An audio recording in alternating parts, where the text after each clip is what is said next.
Good morning students, welcome to class 4th। I am your English teacher. बच्चों, आज मैं आपको इंग्लिश लिटरेचर का lesson 5 a child lesson to his parents. इसका meaning है कि एक बच्चे का अपने माता पिता के लिए सबक।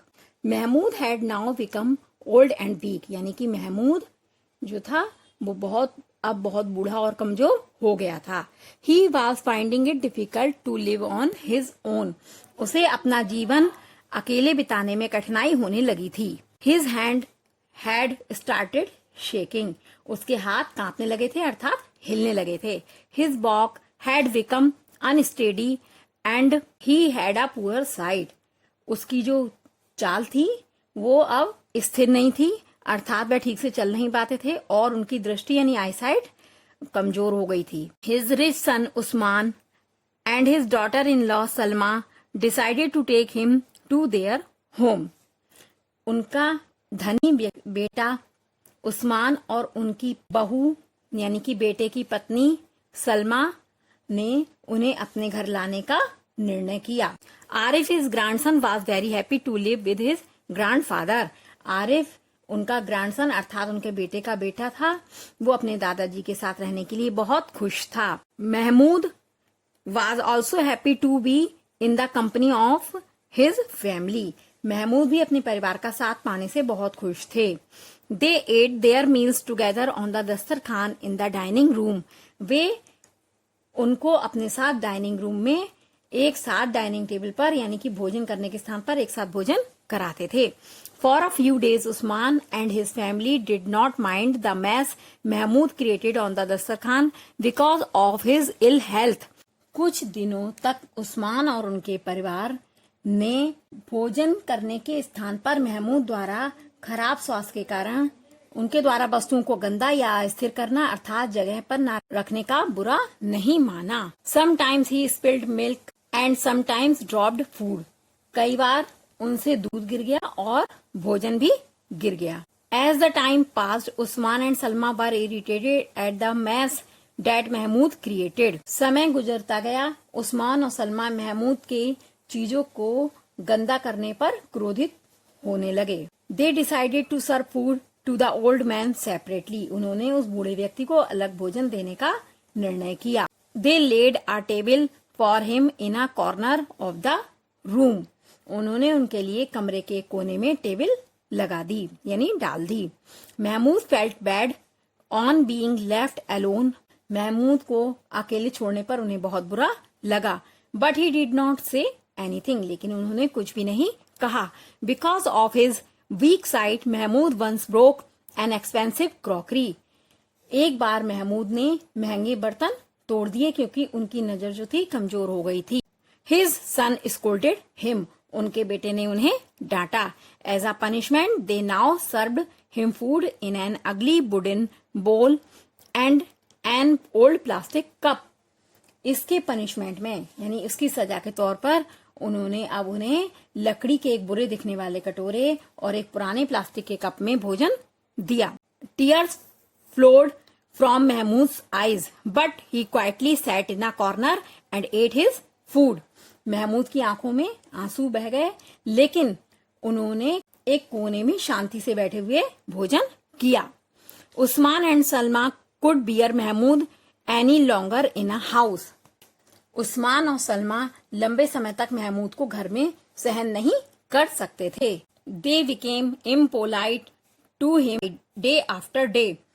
दिन प्रतिदिन वे उनके लिए अशिष्ट होते गए, अर्थात उनके साथ अशिष्टता का व्यवहार करने लगे।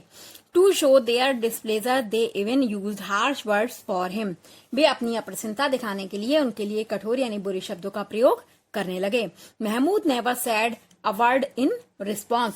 महमूद ने कभी भी उन्हें उनके शब्दों का कोई जवाब नहीं दिया। He quietly bore the insult and went to his bedroom. वह शांति से अपनी इंसल्ट यानी कि अपना अपमान सहन करते रहे and went to his bedroom और अपने बेडरूम में यानी अपने कमरे सोने के कमरे में चले गए। Arif his 6 year old grandson watched everything silently. Arif जो कि 6 साल का एक बच्चा था, उनका पोता, वह ये सब बातें सभी चीजें चुपचाप देख रहा था। One evening Usman and Salma saw Arif playing with a few pieces of wood and Fevicol on the floor. एक शाम को उस्मान और सलमा ने कुछ लकड़ी के टुकड़ों और फेविकोल से फर्श पर खेलते हुए अपने बेटे आरिफ को देखा। Usman asked his son sweetly, what are you making son? Usman ने अपने बेटे से प्यार से पूछा, बेटा आप क्या बना रहे हैं? The young child replied in same sweet manner. छोटे बच्चे ने भी उसी स्वीट यानी कि अच्छे ढंग से आंसर दिया। फादर आई एम मेकिंग आ बोल फॉर यू एंड अम्मी, कि पिताजी मैं आपके और अम्मी के लिए एक बोल यानी एक कटोरा बना रहा हूँ। I will serve you food in it when you grow old like grandfather, जब आप ग्रैंडफादर यानी दादाजी की तरह बूढ़े हो जाएंगे तो मैं आपको उसमें भोजन दूंगा। Usman and Salma were shocked on hearing the little child's words. Usman और सलमा जो थे वो उस छोटे बच्चे के शब्द सुनकर शॉक्ड हो गए यानी कि आश्चर्यचकित हो गए, उन्हें बहुत धक्का लगा। दे वर एशेम्ड एंड स्पीचलेस, वे शर्मिंदा हुए और बोलने में असमर्थ हो गए, मतलब उनके पास कोई शब्द नहीं रह गए थे बोलने के लिए। Tears flowed down their cheeks, और आंसू बहकर उनके गालों तक आ गए थे। They realize the blunder they had committed, उन्हें अपनी उस लापरवाही और गलतियों का एहसास हुआ जो उन्होंने की थी। They at once went to Mahmud and apologized to him for their misbehaviour, वे तुरंत महमूद के पास गए, उनसे अपनी गलतियों के लिए, अपने व्यवहार के लिए क्षमा मांगी। बच्चों, इस कहानी से हमें शिक्षा मिलती है कि हमें अपने बड़ों के साथ और माता पिता के साथ अच्छा व्यवहार करना चाहिए। आपका इस चैप्टर का एक्सप्लेनेशन यहीं पर समाप्त होता है। अब मैं आपको जो काम आगे दे रही हूँ वो आप अपनी नोटबुक में नीट एंड क्लीन लिखेंगे और लर्न करेंगे। ये आपका सेकंड ड्यूटी का चैप्टर है। पहले आपको डिफिकल्ट वर्ड्स करने हैं और उन्हें लर्न करना है, उसके बाद वर्ड मीनिंग करने हैं, उन्हें लर्न करना है। बच्चों, आपको ये टिक द करेक्ट भी अपनी नोटबुक में नीट एंड क्लीन लिखने हैं और इन्हें लर्न करना है।